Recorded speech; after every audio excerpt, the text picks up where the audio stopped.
तरुणीला आत्महत्येस प्रवृत्त करणाऱ्या आरोपीच्या अटकेची मागणी. बुलढाण्यात एका तरुणीला आत्महत्येस प्रवृत्त करणाऱ्या आरोपीला अटक करण्याच्या मागणीसाठी मृतक तरुणीच्या कुटुंबियांनी उपोषणाला सुरुवात केली आहे.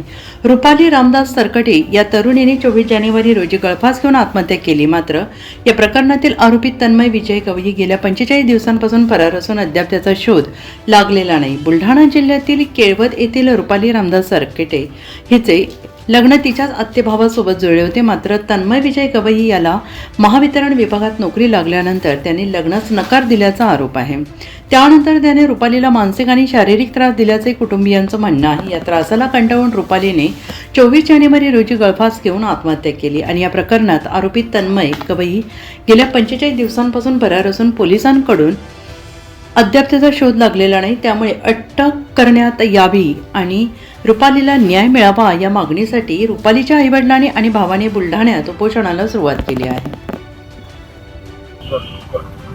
मी मयत रुपाली रामदास सरकटे तिचा भाऊ आहे. ते वडील आणि आई तिघ जण उपोषणाला बसलेलो. रुपालीची मयत तिनं आत्महत्या 24 जानेवारीला केली. तन्मय विजय गवई हा आरोपी आहे. यांचं लग्न ठरलेलं होतं मे महिन्यात. तो आमच्या नात्यात आहे. माझ्या आत्याचा मुलगा आहे तो. त्यांचे प्रेम संबंध सुद्धा होते 2 ते 3 वर्षापासून.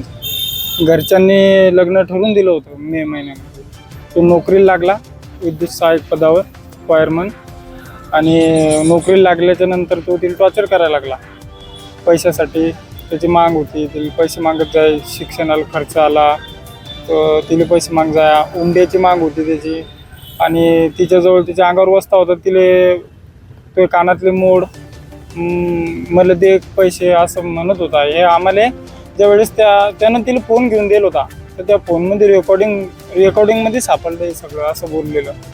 आणि तिला त्यानं लय टॉर्चर केलेलं आहे. रेकॉर्डिंगमध्ये शिव्यागाळ्या दिल्यातले भरपूर. मानसिक ताण जास्त दिला. आणि त्याची मामाची मुलगी गोली नावाची, त्याच्या मामाला 3 मुली आहेत. लग्न ठरवून दिलं. तो नोकरीला लागला. नोकरीला लागल्याच्या नंतर लग्न अगोदर ठरलेलं होतं. नोकरी लागल्याच्या नंतर त्याच्या मामाची नियत फिरली आणि त्याच्या मामाने ती मुलगी समोर केली, हिच्याशी लग्न कर. हा बी म्हणत दिले की मी आता तुझ्यासोबत लग्न करत नाही. वेळेवर नाकार दिला आणि त्या मामाच्या मुलीसोबत लग्न करतो. तिचे फोटो इले धाडत होता तो की मी ह्या मुलीसोबत लग्न करतो आणि तुले नाकार देतो. ते इले नाकार दिला त्यानं ऐन वेळेवर. टॉर्चर केलं, मानसिक त्रास दिला जास्त.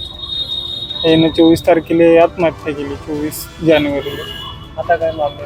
आमची मागणी अशी आहे की त्याच्यावर ज्या कलमा लागल्यात त्या कलमेनुसार त्याला सजा झाली पाहिजे. आणि आरोपी 1.5 महिन्यापासून फरार आहे.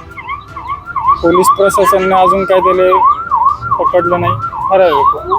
तरी लवकरात लवकर अटक करावं अशी मागणी आहे आमची. आणि त्याच्या बेल इथून फेटाळल्या गेल्या तरी बी तो अटक नाही, अजून मोकाटच फिरत आहे.